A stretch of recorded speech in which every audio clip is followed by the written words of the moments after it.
My name's Melissa. Everyone knows me as Melly though. I will sometimes say I am Jelly Melly. I do a lot of yoga. I'm teaching it, being a student. My amputee situation has been since I was 18 months old, so a year and a half.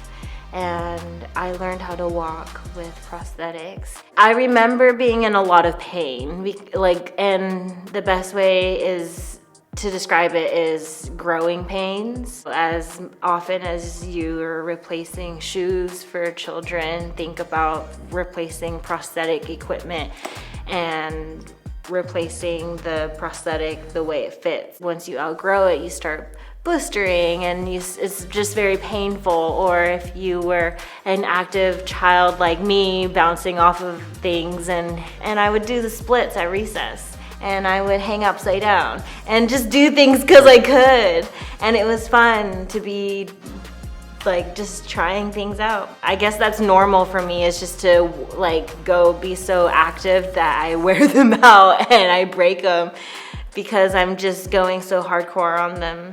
My cousin was really helpful in just being very stable and non-judgmental, because she was able to know how I feel and know how these other grade school kids were affecting me. And so she just heard me and never did those things. And I think that's just, it's such a beautiful thing that I had her. If you do 1 or 2% every day for a year, that's 365% from when you started.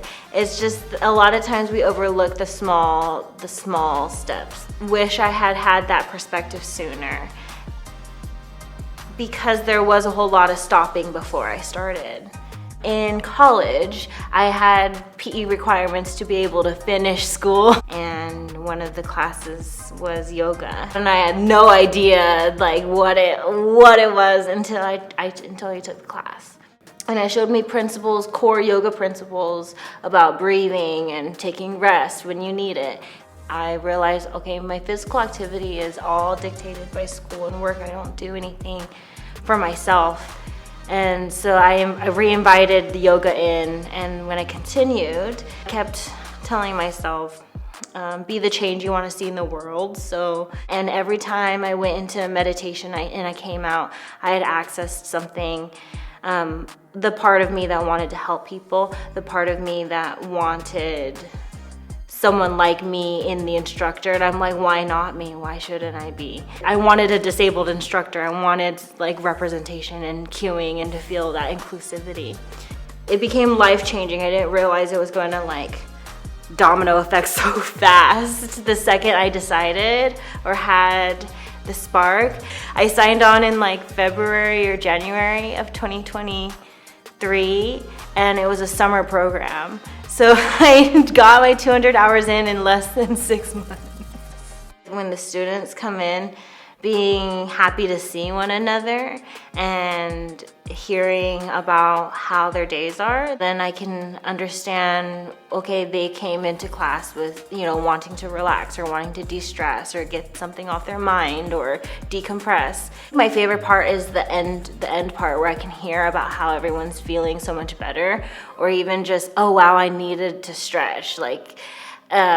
I think that's what I came here for, really, is being able to help people meet goals and maintain mobility. Each class is going to be different, because one person may be working on strength and being able to get themselves off the ground or balance, and another may just want to stretch because they're stiff and sitting all day. You could do yoga anywhere, so I think it's great to be teaching the self-care, the wellness tools.